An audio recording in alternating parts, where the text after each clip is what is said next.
Guru Brahma, Guru Vishnu, Guru Devo Maheshwaraha, Guru Sakshat Parabrahma, Tasmai Shri Gurave Namaha. Gurave Sarvalokanam, Bhishaje Bhavarogina, Nidhaye Sarvavidyana, Dakshinamurtaye Namaha. Hari Om. Shri Gurubhyo Namaha. Hari.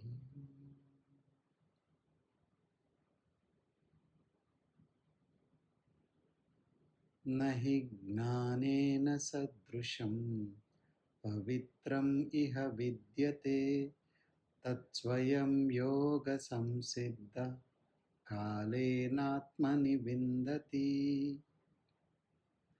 Brahmarpanam brahmahavihi brahmagnam brahmanahutam brahmena tena gantavyam brahma karma samadhina. Hari Om.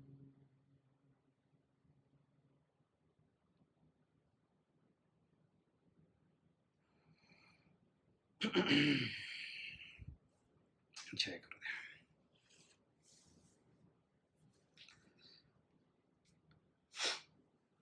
So last week we were looking at how the most relevant aspects of the Gita are the chapter 2 and the 18.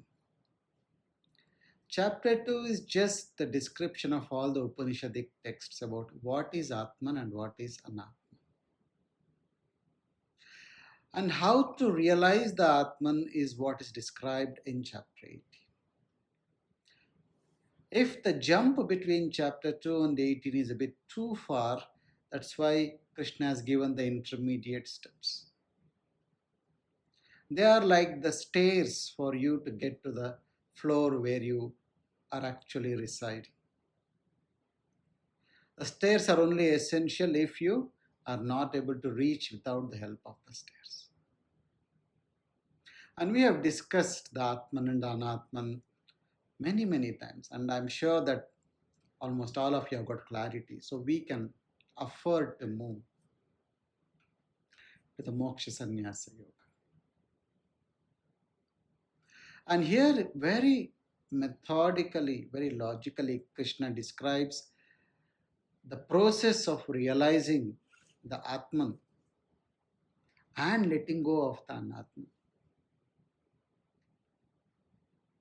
So very basic understanding is that we need to realize that there are three realities in which we exist. The first one is called the Vyavaharika Satya, the reality that you experience in the awake state, in the wakeful state. The transactional reality. The reality in this state, its sole purpose is transaction. All that you experience in this is all triggered and maintained by the karma. It's like you got a passport. The passport has a transactional utility. When you travel or when you have to use it as an identity, you take it. Most of the other times it is in your cupboard or locked somewhere else. Everything in the transactional reality has a particular transactional purpose. That's where it's limited, its utility is limited. And then we have got the dream reality. It is called as Pratibhasika Satya. Pratibhasika means an appearance. That which appears to be real, but which may not be real. Like, all transactions cannot be completed in your wakeful state, or some are completed in your dream state. It appears as if the transactions are happening, but you are not engaging with them. That is the second reality. In both these realities, what is active is the mind. In the wakeful state, the mind is fully awake. In the dream state, the mind is partially awake. In the wakeful state, the mind is also supported by the intellect, so everything appears a lot more streamlined, logical, explainable. Whereas in the dream, the mind is not supported by the intellect. The intellect is very feebly active. That is why in the dream you cannot even escape from your fears or the dangers, whatever you experience. You feel stuck and imprisoned in that situation. And then you have the Paramarthika Satya, Paramarthika Jiva, the absolute reality. And this absolute reality, whether you recognize or not, perceive it or not, it continues to exist. And it is beyond the mind, it is experienced in that state where the mind is quieted. So, knowing that, and this is experienced in the state of meditation or the state of enlightenment. In the deep sleep state, there is no experience of any happening. There is awareness is also disturbed. There is a faint presence of the witness. Otherwise, everything else is blank. It's an experience of blankness. That is only a sort of a transit stage. But the real three stages are these: the wakeful state, the dream state, and the meditative state, or the fourth state of Turiya. And they are represented by the transactional jiva, transactional reality, and apparent reality, or the pratibhasika jiva, and the paramarthika jiva, or the absolute reality. The first two are within the realm of the mind, and third is transcending the mind. That is why even if you don't perceive it, it exists. So the only way to realize this reality, the Paramarthika Jiva, is through Vichara, which is inquiry by a mature intellect, or by Samadhi, through meditation. In Vichara, through proper and stepwise inquiry constantly, you learn to separate the real from the apparent, the Atman from the Anatman. Whereas in meditation, all the apparent will drop away and the real will continue to remain. As you experience just now in meditation, what happens? All that is so real in the wakeful state slowly start moving far away, far away, far away from you. It all dissolves, but the observer remains and becomes more and more real. So when you are strong in vichara or when you are regular in your meditation, what happens? This paramarthika jiva starts spilling over into the wakeful state as well as in dream state. So when you are dreaming, you become aware that you are dreaming. So the dream will not affect you that intensely. When you are awake as a witness as well. So there also the impressions don't touch you that very.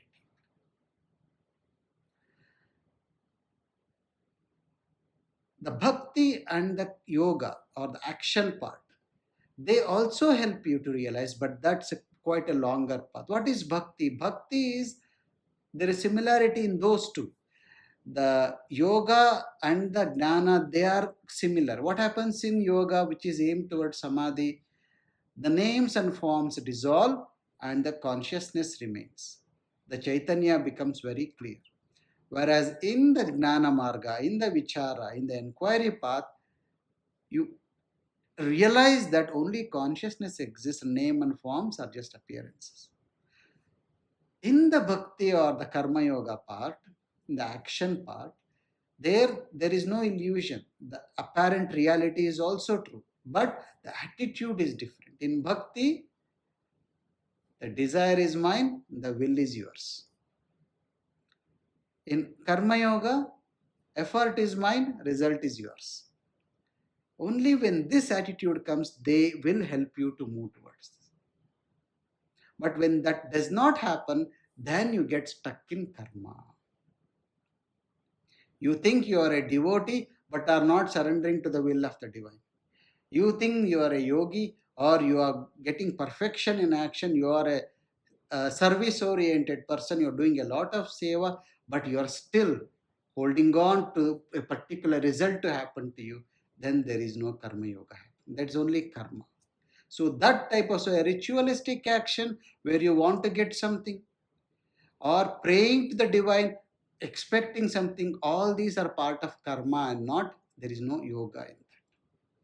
So bhakti, karma, jnana and yoga, all these things will help you, but that which helps you through realizing the absolute reality directly are the samadhi state and the knowledge state. So those who have not meditated, it's very difficult for them to understand the truth of existence, this paramarthika jiva.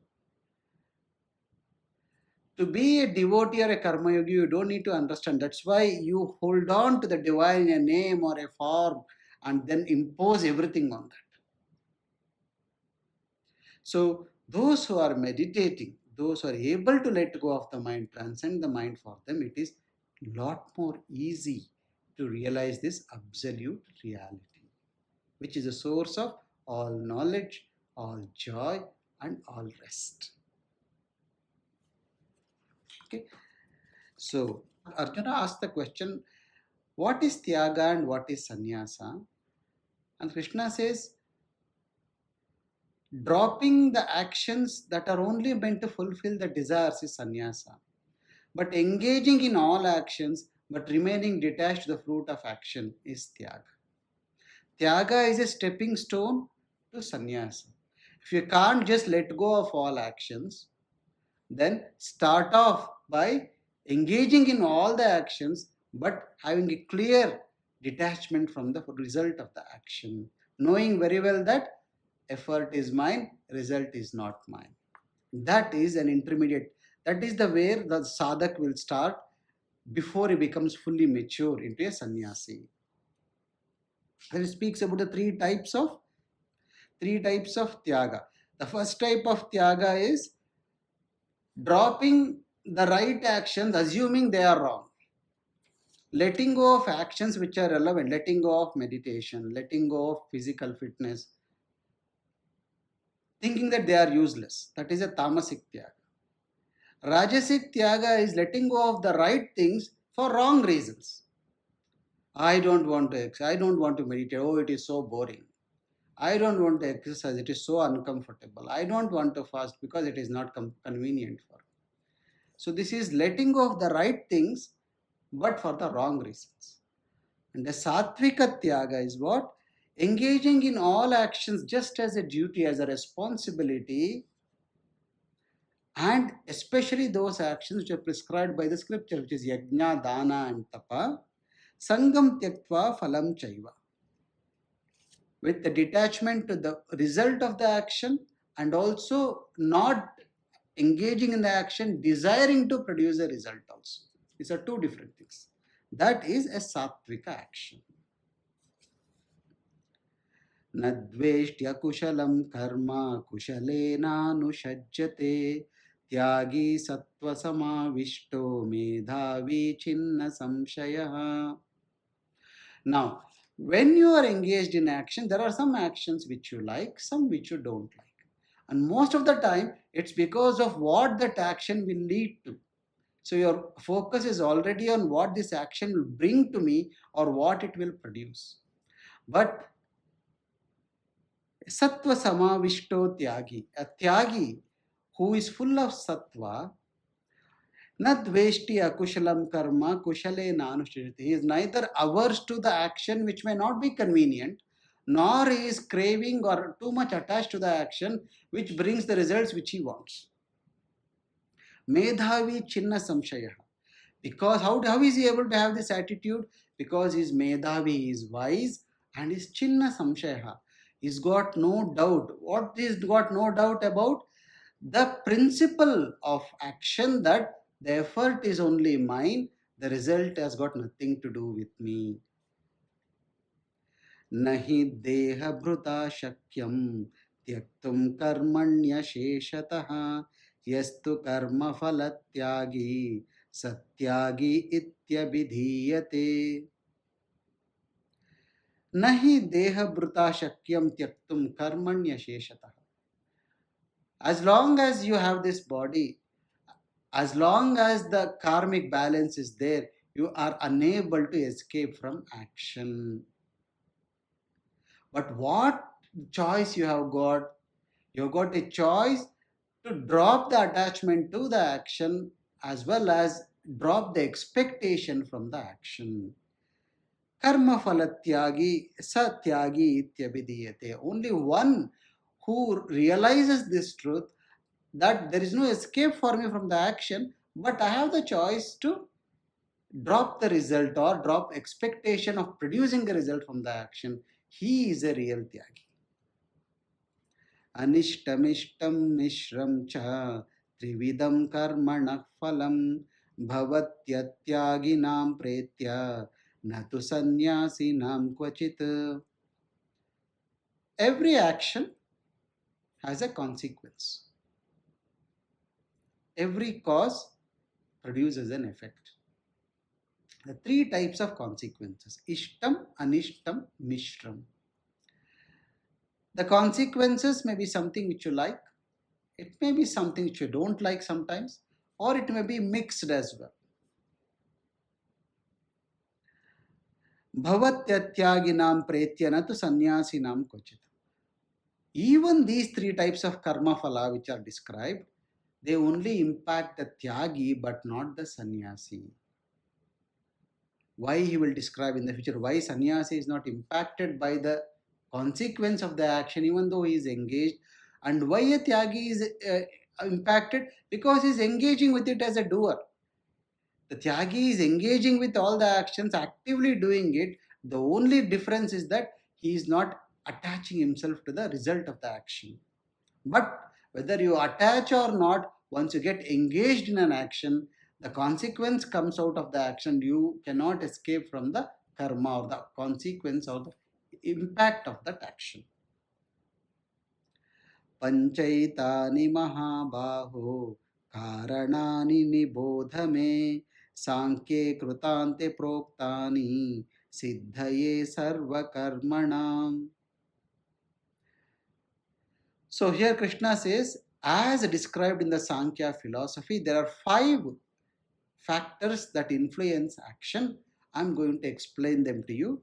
Please listen. अधिष्ठानं तथा कर्ता करणं च पृथक्विधं विविधाश्च पृथक् चेष्टा दैवं चैवात्र पंचमम्. What are these 5 factors? Adhishtanam. Adhishtanam means the platform where the action happens, usually the body or the circumstances in which the action is happening. The environment and the body form the adhisthana. Karta, the doer. Prutak vidam karanam, the various organs of perception and execution. Vividascha prutak cheshta, the various efforts to engage in action. Daivam, Daivam we can call it as destiny or this karmic algorithm which determines whether something should happen or not. Like, for example, I was traveling today with one of my friends, and as we were traveling, he said, "Can you stop on the way at this restaurant? And I know what I want to eat. I want to go there and have this." Okay, we stopped there. And when we went there, unfortunately, they said that was not available on the menu at that time. So, what determines what you desire will be fulfilled or not? You have put the effort, you have made the desire, you have gone there, but when you sat there, you said, "No, I'm sorry, sir, it's not available. You have to come after 6:30. That is Daiva. That is the karmic algorithm which says, irrespective of what all you do, what you have to get, you will only get only at that particular time, only at that particular way. That is Daiva. Sharira Vangmano Bhiryat Karma Prarabhate Naraha Nyayam Va Viparitam Va Panchaite Tasya Hetavaha.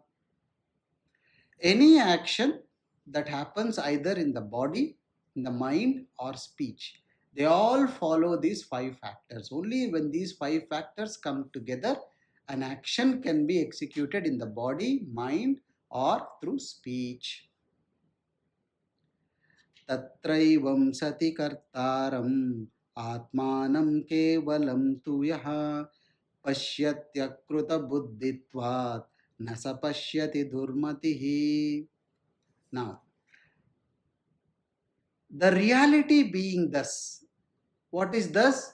That all actions require these five factors, and among these five factors, all of them belong to the transactional reality, the Vyavaharika Jiva. They don't belong to the Paramarthika Jiva.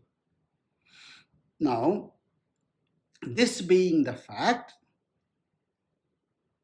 Akruti Buddhitvat Durmatihi, one who does not see this reality, one who has not understood this reality, Durmatihi, one whose intelligence is immature, what does he do?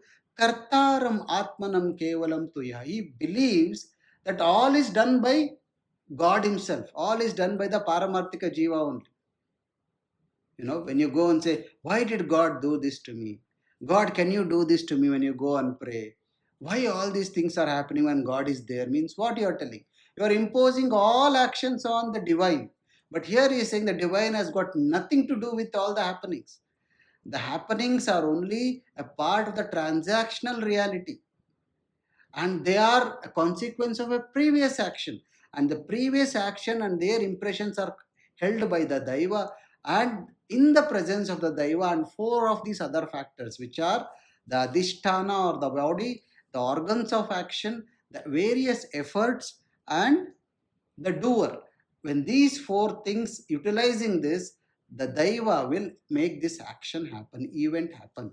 The self or the atman has got nothing to do. One who thinks that the atman is doing this is one of an immature intellect. Towards the end of his life, Uddhava asks Krishna this question: Krishna, you could have stopped the war, why did you not stop the war? And Krishna tells that the divine does not interfere with the individual karma. So whatever the Daiva is executing, the Atman is not interested in interfering with that. That's why the Atman is called the indifferent one. Yasya naham kruto bhavo buddhiryasya na lipyate hatva pisaiman lokan nahanti na nibadhyate. It's a very, very strong statement Krishna makes. And this is a very radical understanding. If you can get this, a lot of things become very easy. What he says, Yasya naham kruto bhavo. Two qualities. When you are engaged in an action without a sense of doership, and buddhir yasyana lipyate, and an action in which your intellect is not stuck or a memory is not stuck. For these two actions, hatva pisa iman lokan hanti na nipadyate. Even if he kills somebody, he will not be held responsible, and that action will not bind him. It's very important to understand this. Say for sometimes in court judgments they say, oh, this person was not in the right frame of mind, he was not competent to understand the consequence of his action, or somebody who does is a sleepwalker commits something, so they are freed from the responsibility of that. Why? One, there is no doership in them because it's happening beyond their control, and they don't remember it also. Buddhir yasyana lipyate, your mind is not attached to it. Maybe you say something to somebody and you forget about it. That does not carry on in your mind. But the one who listens to it, he may remember, and that may become a karma for him. He may remind you, you said this that day, you may say, I don't remember at all. Like the example Gurudev gives, do you remember what you had your breakfast a month ago? You don't, because you engaged in the action, but your mind did not get stuck to that action. But if you had lied to somebody, if you had intentionally hurt somebody, even if it was few years ago, and if you felt the bitterness inside you, you can still relive that. The whole thing comes in front of you as if it happened yesterday. That has become part of your karma. But an action which was done from a sense of non-doership as a witness, and an action to which your intellect did not get stuck for long, those two actions will not bind you and you will not be held responsible for them. So what does this mean? The spirit, the Paramarthika Jiva, is a non-doer. When you reside in the non-doer, the actions which spontaneously come out of you, the words which spontaneously come out of you, the expressions which come out of you on a spontaneous way, they don't belong to you. This in another sense is what bhakti is. where you offer everything that is happening through you, through through something else, not through your own doership. ज्ञानं ज्ञेयं परिज्ञाता त्रिविधा कर्म चोदना करणं कर्म कर्तेति त्रिविधः कर्म संग्रहः. It goes a little bit more deeper on what propels action, what executes the action that will be responsible for the generation of impression and the accumulation of karma. So what is the what propels action? Gnanam gneyam parignata. Knowledge, object of knowledge, and the knower of that knowledge. These three are essential to propel, to trigger, to initiate any action. Say for example, you like coffee. You feel coffee is going to give you some pleasure. So this is knowledge. Coffee, drinking coffee will make me happy is the knowledge. The object of knowledge is what is coffee. And the knower is whom? You. So when you, the knower, have this knowledge that drinking coffee will make me happy, that will trigger you going for the coffee. So this is the trigger for action, the motivation for action. Karanam karma karteti trividha karma sangraha. What make this action happen? Karanam. You need the senses to perceive that. Without the senses, you will not be able to enjoy or even receive the coffee. So karanam should be there. Then karta, the doer should be there. The doer using the karana, instrument of action, executes the karma, the action. And when an action is executed in this way, this action produces a result, and that produces an impression, and that will go in your karmic account as a sangraha karma, karma sangraha, accumulated karma. Gnanam karma cha karta cha tridhaiva guna bhedataha प्रोच्यते गुण संख्याने यथावत् शृणुतान्यपि. Among these six factors, Krishna picks three factors. What are they? Gnanam, karma, and karta. Knowledge, the doer, and the action.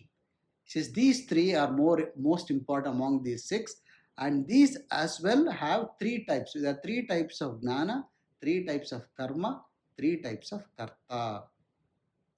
So how this is described in the Sankhya philosophy, I will explain to you now, Arjuna. Listen carefully.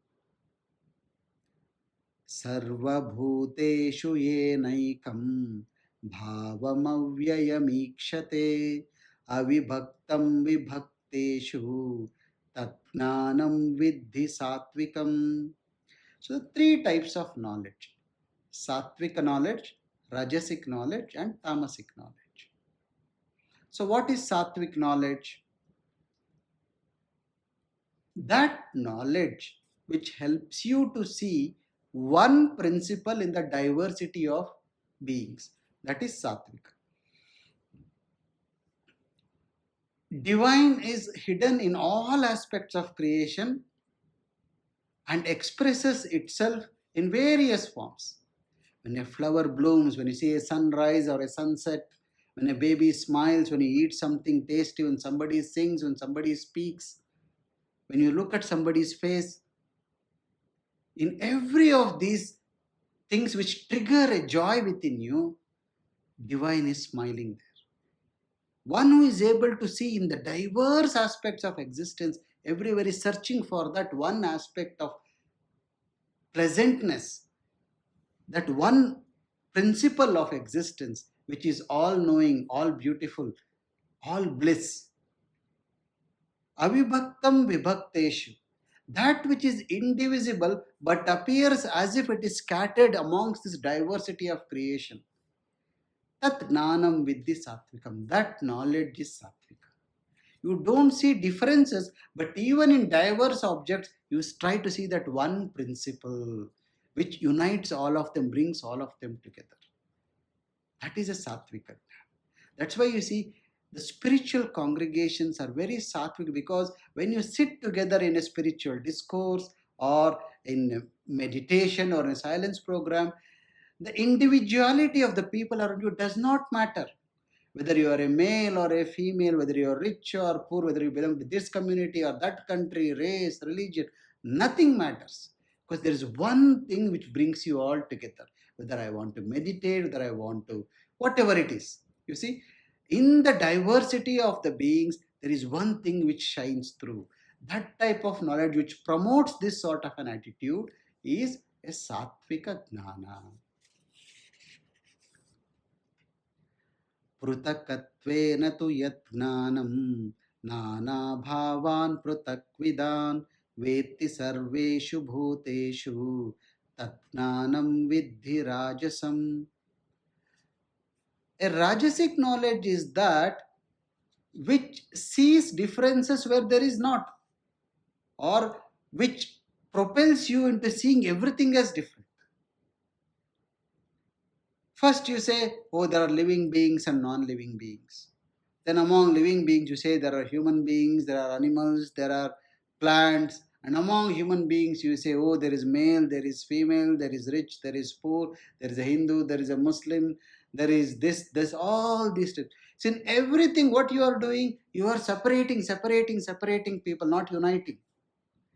So that knowledge which tries to separate everything, that one principle which is there, it tries to separate into many things. That sort of a which triggers duality in existence, where there is no duality, that is a rajasic jnana. Yattu krutsnavadaye kasmin karye sattu mahaitukam atatvartavadalpam cha tattamasam udahrutam. What is tamasic knowledge? Tamasic knowledge is that where you understand a small part of the truth and assume that to be the whole. You mistake a part of reality as the whole reality. Your physical body is a part of your reality, but you think that is my only reality. That is a tamasic jnana. The expression of God in the diversity is only one aspect, but seeing only that as reality. That's why the religion differences come because of this understanding. Oh, God is like this only. This is the higher God, this is the lower God. Even in God, you create differences, distinctions, and what is a small part of the expression of divinity, you take that to be the ultimate expression of divinity. Ahaitukam atatvartad alpam cha. Three qualities he gives of this knowledge. Alpam means it is very immature, it's very trivial. It trivializes the wholeness of existence. Ahaitukam. Ahaitukam means irrational. It does not go as a very strong foundation. Atatvartam. Atatvartam is it is not as it is. What is not real, assuming as if it is real, this is atatvartam. Such type of understanding is called jnana, is a tamasic jnana. Niyatam sangarahitam aragadveshatah kritam afala prepsuna karma yattat satvikam uchyate. Now he speaks about three types of actions, three types of karma. What is sattvika karma? Niyatam, an action that is validated by the scriptures. What is that? Yajna, dana, and tapa. That which you are supposed to do. And how do you engage in those actions? First, you are engaging in actions that are validated by the scriptures. Two, how do you engage? Sangarahitam, aragadveshataha, without attachment to the action or its result, aragadveshatha, without any craving or aversion, without any resistance or intense willingness to do that action. Afala prepsuna, without desiring to produce any result either. Karma yattat satvikam, that type of action is satvikam. An action prescribed by the scriptures like yajna, dana, and tapa, and engaging in those actions without attachment to the result, without wanting to produce a result, without too much attachment to that action, or without any resistance to that action either. यत्तु काम यत्तु कामेप्सुना कर्म साहंकारेण वा पुनः क्रियते बहुलायासं तद्राजसं उदाहृतम्. What is the rajasic action, the rajasic karma? All those actions which you engage kamepsuna, wanting something from that action. I want this from this action. Sa ahankarena va, with the sense of doership. Kriyate bahulayasam, and doing which you feel tired. An action which tires you, action which is done with a sense of doership, and an action which is done desiring something out of it. These three, if you have, that type of action is called a rajasic action. Anubandham kshayam himsam anaveksha cha paurusham mohatarabhyate karma yattattamasamuchyate. And what is a tamasic action? That action which ignores these qualities. What are the qualities? Anubandham. What might be the impact of my action? Kshayam. In what way it might cause me a loss? Himsa. In what way may this action injure or hurt somebody? Paurusham. Is it within my ability or outside my ability? Paurusham. Ignoring these four factors, if you engage in an action, how? Mohat, by delusion, assuming that, oh, this will be okay. If I do like this, nothing will happen. Or not foreseeing what all your action can result in, that sort of an action is tamasa muchyate, is a tamasic action. An action which can cause loss to you, which can hurt others, which means by definition they are not something prescribed by the scriptures. And moha darabhyat, not having any clarity where this action will take you, and just have a sense of delusional way engaging in the action. Why? Maybe it's because conditioned. You are led to believe this is the right way. What terrorists do, whether smoking, gambling, alcoholism, terrorism, all these come in these type of activities where there is no clarity in what you are doing and where you are going, but you engage in that such intensity, not giving any attention to your abilities or inabilities, the limitations of that action, the consequence, the injury it can cause to you and to others. That is a tamasic action. And in this, you could also have to include the three gates of hell, which are the pramadam, alasyam, and nidra as well. Engaging in actions knowing very well they should not be done, and not engaging in actions knowing very well that should be done. Laziness, procrastination, and nidra. Nidra just means lethargy, inertia.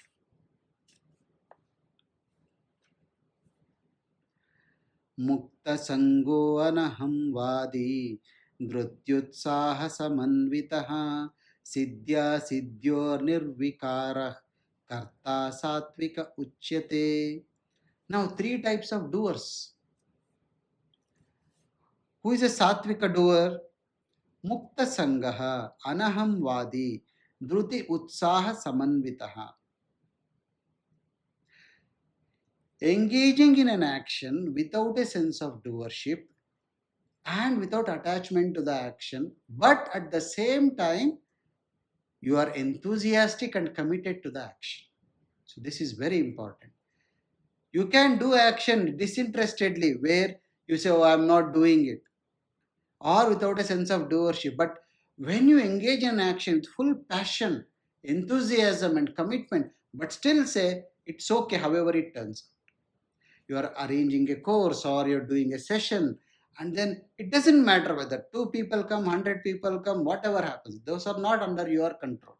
What you are doing with enthusiasm, you are doing with your commitment and discipline. Mukta sangaha anaham vadi, you are doing because you've been inspired to do this. You feel happy doing it, but not because you want to produce a result, not because you are attached to what is going to produce. Siddhya siddhyo nirvikaraha.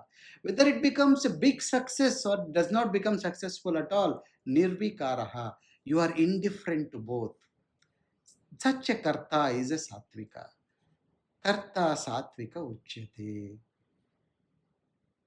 Ragi karma phala prepsur lubdo himsatmako ashuchihi harsha shokanvitah karta rajasah parikirtitah. A rajasic doer is one who ragi, who engages in action from which he wants to get something with all passion. Any action very passionately involves in, he is expecting something from it very intensely. Lubdaha, he is greedy. Himsatmakaha, ashuchihi. Himsatmakaha is, he is ready to take a shortcut or a path which is not ethical also to get to that end result. Ashuchihi, implying, impure.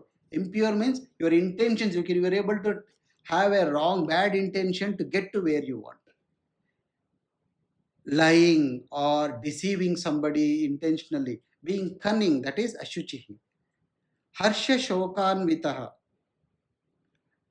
Harsha shokanvitaha karta means when something happens the way you like it, you feel elated, very happy, and it does not happen as per expectation, feeling sad and dejected.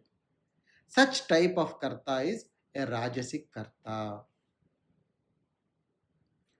Ayuktah prakrutasthabdah shato naishkritiko lasaha vishadi dirgha sutri cha karta tamasa uchyate.